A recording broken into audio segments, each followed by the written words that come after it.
Too young for death row, but too dangerous for freedom. This story might make you uncomfortable, and that's exactly why you need to hear it. If you believe the truth is worth pursuing, no matter how difficult, subscribe to our channel and join the conversation.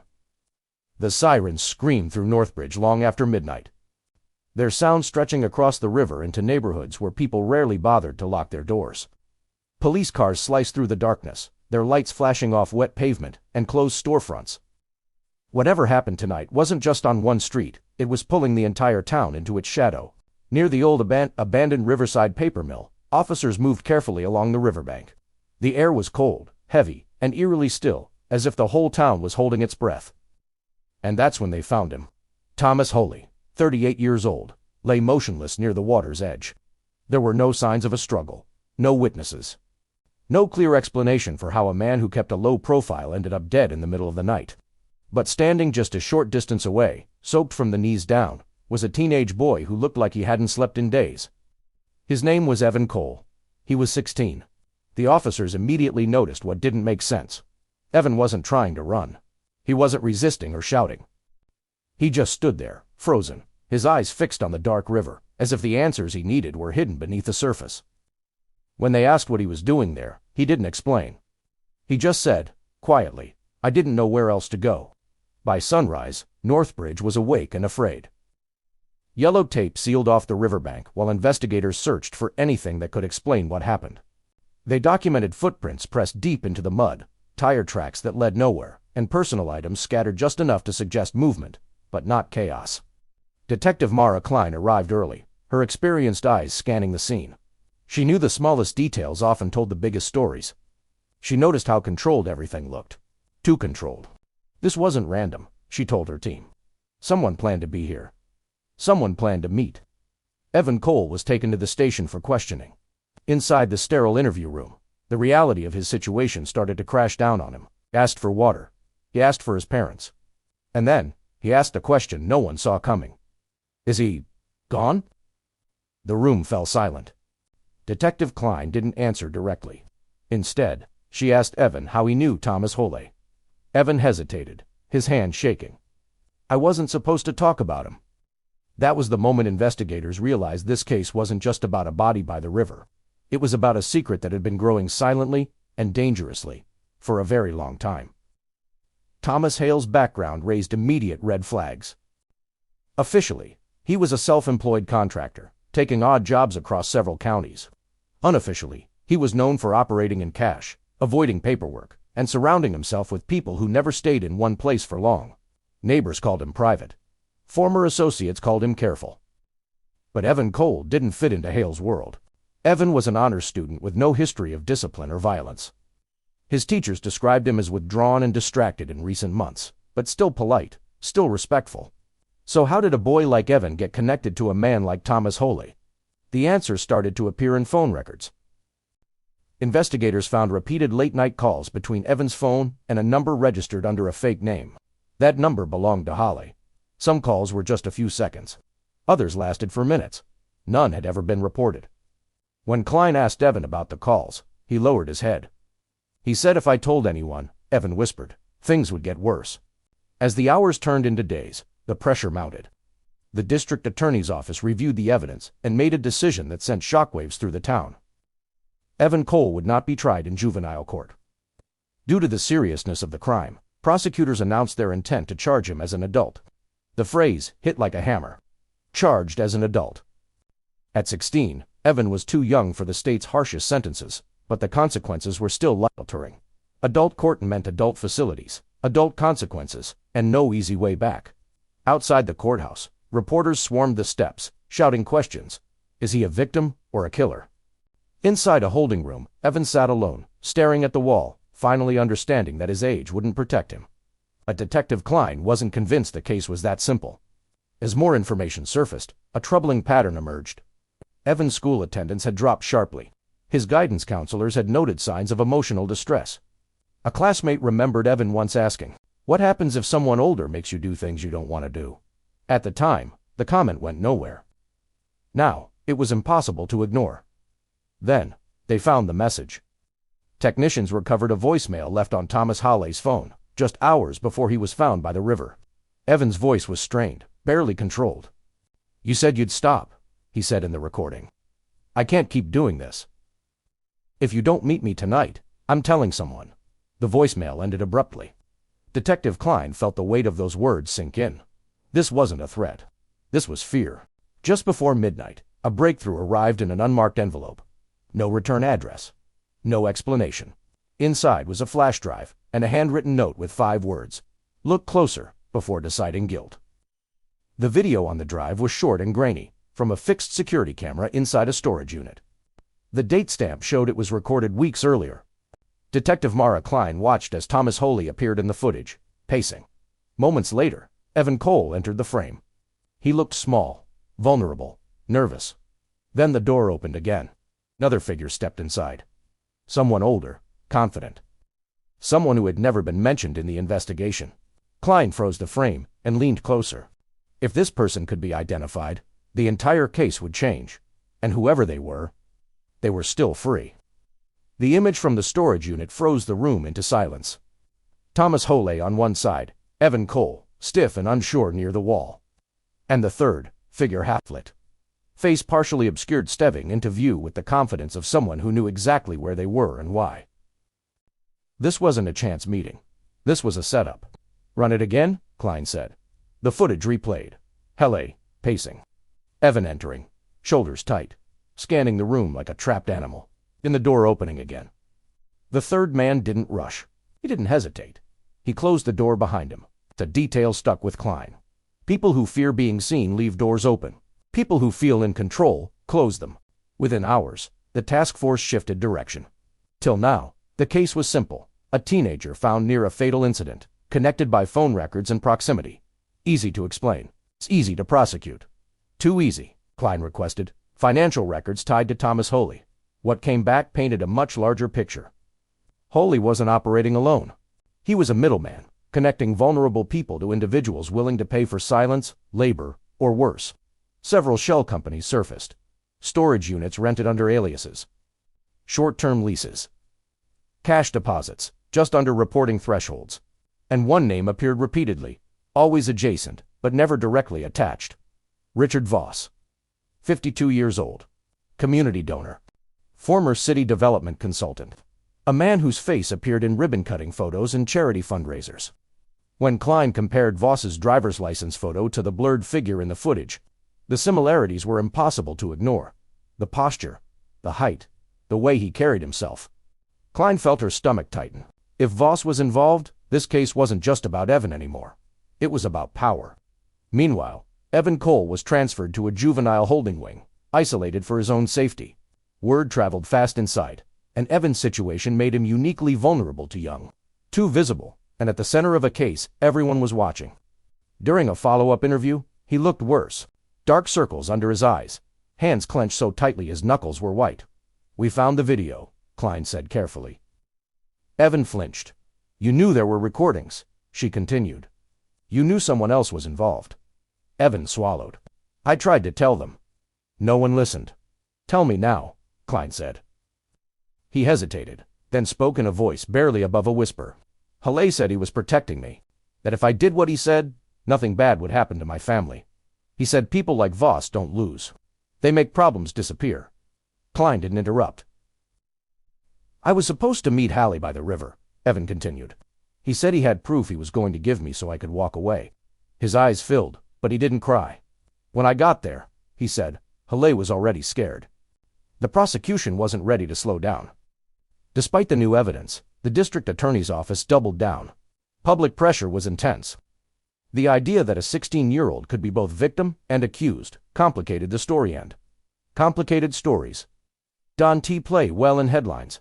Evan's defense attorney filed emergency motions, but the judge refused to dismiss adult charges. "Let the trial sort it out," the ruling stated. But trials take time. And someone out there didn't want time. 2 days later, a break-in was reported at the evidence storage facility. No forced entry. No alarms triggered. But one item was missing. The original flash drive containing the storage unit footage. Klein arrived to find technicians scrambling and a sinking feeling settling deep in her chest. This wasn't random theft. This was cleanup. Security logs showed a badge swipe at 2:13 a.m. belonging to an evidence clerk who swore she was home asleep. Her card had been cloned. Whoever was behind this had resources. In reach. That same night, a call came through to Evan's mother's phone. The number was unknown. The voice on the other end was strangely calm, even polite. It advised her to stop talking to journalists, to stop pushing so hard for her son's defense. The voice said, "Some stories ruin families. It would be a shame if this one ruined yours any further." She reported the call immediately, and Klein added it to a growing list of intimidation attempts. It felt like the walls were closing in, but not on the people they should have been. As the pressure mounted, Klein knew she had to make a risky move. She requested a private meeting with Richard Voss, framing it as routine questioning. Voss agreed immediately, almost too immediately. He arrived at the station in a perfectly tailored suit, looking completely unbothered. He even offered polite smiles to the officers in the bullpen, who didn't yet know that his name was one that mattered. "I was shocked to hear my name mentioned," Voss said, his voice smooth and calm. "I barely knew Thomas Hoadley." Klein didn't say anything. She just slid a still image from the video across the table. It was blurred, but the face was unmistakable. Voss glanced at it for just a second. "That could be anyone," he said, trying to dismiss it. "Could it?" Klein asked, holding his gaze. For the first time, Voss's confident smile faded. "Just for a moment." "Detective," he replied, his tone now even and cold.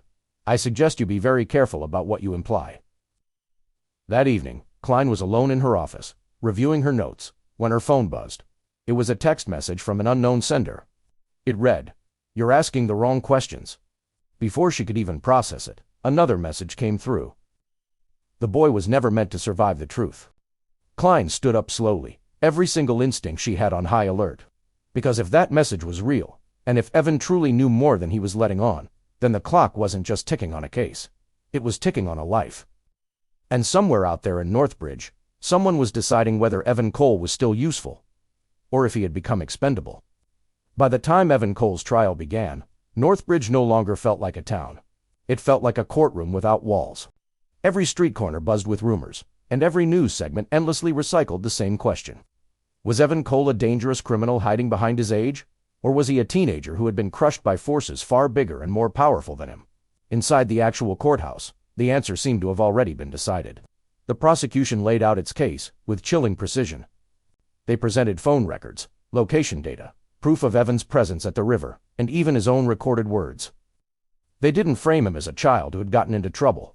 They painted him as someone fully capable of making calculated, adult decisions. "He chose to meet the victim," the prosecutor declared, his voice ringing through the room. "He chose secrecy. And that night, his choices led to a man's death." Evan sat silently beside his attorney, his hands folded in his lap, his eyes fixed on the floor. He didn't look angry. He didn't look defiant. He just looked exhausted. Detective Mara Klein took the stand on the third day, and her testimony shifted the entire atmosphere in the room. She spoke about coercion. She described patterns of control. She explained Thomas Hale's role as an intermediary and highlighted the missing evidence that strongly pointed to a larger, more organized network. She mentioned the intimidation, the obstruction, the sheer power that was working against the truth. The defense followed her testimony with their own expert witnesses. They brought in psychologists who explained the nuances of adolescent the complexities of trauma responses, and how intense fear can literally rewire a young person's judgment. They weren't trying to excuse what happened. They were trying to contextualize it. Then, it was Evan's turn to testify. His voice shook at first, but it steadied as he began to speak. "I didn't go there to hurt anyone," he said, looking at the jury. "I went because I thought it was the only way out." He described the storage unit in terrifying detail. He talked about the constant threats, the suffocating feeling of being watched, of being trapped in a situation he had no idea how to escape. "I thought if Holly talked," Evan said, his voice cracking just a little, "I thought it would all stop." The courtroom was completely silent. But silence doesn't always equal mercy. The verdict came after 11 long hours of deliberation. Guilty. Not of premeditated murder, but of a lesser charge that was still severe enough to alter a life forever. Because Evan was charged as an adult, the sentence followed adult guidelines. The judge spoke carefully, deliberately. "You are too young for the harshest penalty allowed by law," he said, looking down at Evan. "But the court must consider public safety." Evan was sentenced to decades in a maximum security facility. His eligibility for parole was so distant, It felt purely theoretical. He was deemed too young for death row, but too dangerous, they said, for freedom. Evan didn't react. He didn't cry. He just closed his eyes. Detective Klein stood at the back of the courtroom as the gavel fell, feeling no sense of victory. No sense of justice, only a profound, gut-wrenching failure. Within weeks, the entire investigation into Richard Voss stalled out.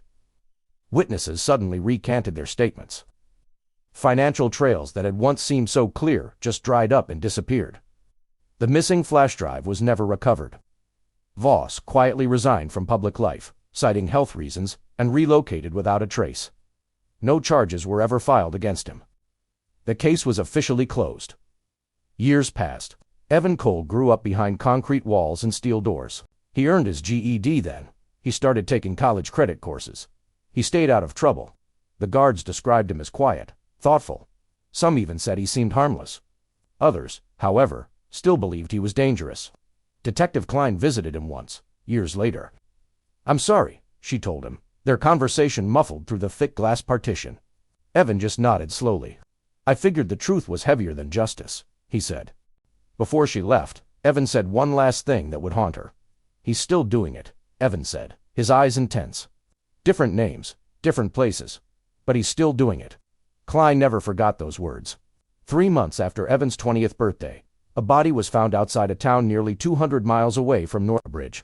Different victim, different circumstances, but the quiet signs were all there. The subtle marks of control, the expertly erased trails. The same deafening silence that followed in the aftermath. Detective Klein read the preliminary report late that night in her office. For the first time, she wondered whether the system hadn't just failed a teenager. She wondered if it had actively protected a monster. Everyone in Northbridge believed that danger had been locked away. They were wrong. And somewhere out there, a story just like this was already beginning again. The call came at 2:14 a.m. Detective Mara Klein answered at 7:30, already irritated, until she heard the voice on the other end. "You don't know me," the man said. "But I work for Richard Voss. And if you hang up, I'm dead by morning." Klein sat up instantly. "I found something," the voice continued. "Something I think you've been looking for since Northbridge." Klein didn't ask questions. She grabbed her coat. They met in a hospital parking garage 3 counties away. The man was shaking, eyes darting everywhere, fingers trembling as he handed her a battered external hard drive wrapped in a grocery bag. "I was at IT," he said, his voice barely a whisper. "Cleanups. Digital ones." Halle was just logistics. Voss kept records insurance. He never trusted anyone fully. "What kind of records?" Klein asked, her grip tightening on the bag. The man swallowed hard. "Everyone." Back at her office, Klein locked the door and powered up the drive. What opened wasn't just one file, it was an entire system. Encrypted folders. Dates spanning over a decade. Names. Payments. Video clips and surveillance stills. Communications routed through layers of intermediaries. And then a familiar name appeared. Evan Cole. Klein felt her chest tighten. The files weren't evidence of his guilt. They were evidence of his selection. Evan hadn't been a random target. He'd been identified, watched, assessed, groomed. One document stood out labeled compliance risk. It detailed Evan's entire life, his family's financial stress, his emotional vulnerabilities, even psychological markers that indicated resistance, but not enough to discard him. And at the bottom of the page, a chilling note: "Escalate pressure if necessary." Relay authorized. Klein leaned back, stunned. This wasn't exploitation that went wrong. It was a system that expected resistance and had planned for it. The next discovery was worse. It was a video, dated the night Evan met Halle by the river. But this was a different angle, a different camera. It showed Halle arriving early, pacing nervously, checking his phone. Then another figure, arrived, not Evan. It was Richard Voss. The timestamp placed him there 20 minutes before Evan even showed up. The two men argued. It got heated, physical. Halle pointed toward the water, over and over. Then the video just cut out. Klein felt sick. If this footage was authentic, the entire narrative that convicted Evan was a lie. The question wasn't whether Evan caused a death. The question was, who finished it? Klein contacted the district attorney's office immediately. The response was ice cold. "This evidence chain is compromised," she was told. "Anonymous sources, unauthorized possession. We can't reopen a closed case based on this." You convicted a kid as an adult, Klein snapped back. And you retelling me you, Don T., want to know if he was set up? The line went quiet. Then, a warning. Be careful, detective. Some doors don't reopen. They collapse. Within 48 hours, the man who gave Klein the hard drive disappeared. His apartment was empty. No signs of a struggle. Phone abandoned, bank account frozen. I think the message was crystal clear. Stop digging. Instead, Klein went deeper. Cross-referenced names from the drive with recent unsolved cases. Patterns emerged. Not identical crimes, but identical aftermaths. Investigations that stalled. Evidence that vanished. Suspects who couldn't be charged. And in the background, always, the same shell companies, the same donors, the same consulting firms. Richard Voss hadn't stopped. He'd just adapted. Klein requested a private visit with Evan Cole. By now, he was 23. Taller, leaner. His eyes were sharper, but distant. She slid a photo across the table. It was Voss, recent, smiling at a charity event overseas. Evan stared at it for a long moment. He told me no one would believe me, Evan said finally. He said if I talked, I'd be the example. Klein nodded slowly. He was right. Evan met her eyes. Then why are you here? Klein leaned forward. Because I think he made one mistake, she said. He kept records, and he underestimated how long guilt survives. Evan was quiet. Then he said something that stopped her cold. He didn't just threaten me, Evan said. He tested me. What do you mean? Klein asked. Evan looked past her, into a memory. He wanted to see how far I'd go when I was cornered. Klein felt the weight of it settle in the small room. Evan hadn't just been silenced. He'd been studied. 3 months later, Richard Voss was arrested in a country with no extradition treaty, but on unrelated financial charges. It was the crack in the wall Detective Klein needed. Through international cooperation, fragments of Voss's digital archive were confirmed. It was enough to raise questions, enough to embarrass powerful institutions, but not enough to convict him of everything. But then, something else happened. A journalist got hold of a leak. Then another. And another. The story broke quietly at first. Then it exploded across the news. Sealed cases. Exploited minors. Systemic cover-ups. Public outrage was immediate. Inquiries were launched. Hearings were held. And suddenly, Evan Cole's name was back in the headlines. A special review board was convened. Klein testified again, but this time, she had corroborated data. The board listened. And then they uncovered the final, damning twist. The night Thomas Olay died, a second set of fingerprints was found near the river. They were logged, photographed, and then quietly dismissed. They belonged to a man who had never even been considered a suspect, because his name was redacted before the file ever reached prosecutors. Richard Voss had been there that night. And someone inside the system had known all along. Evan's conviction was overturned on procedural grounds. Not innocence procedure. He walked out of prison after 7 years. Reporters swarmed him, asking if he felt free. Evan didn't answer. Because freedom wasn't the absence of bars. It was the absence of fear. And Evan knew something the world didn't fully understand yet. Voss hadn't created the system. He'd inherited it. And the people who protected him were still in place. Watching. Waiting. The truth had surfaced.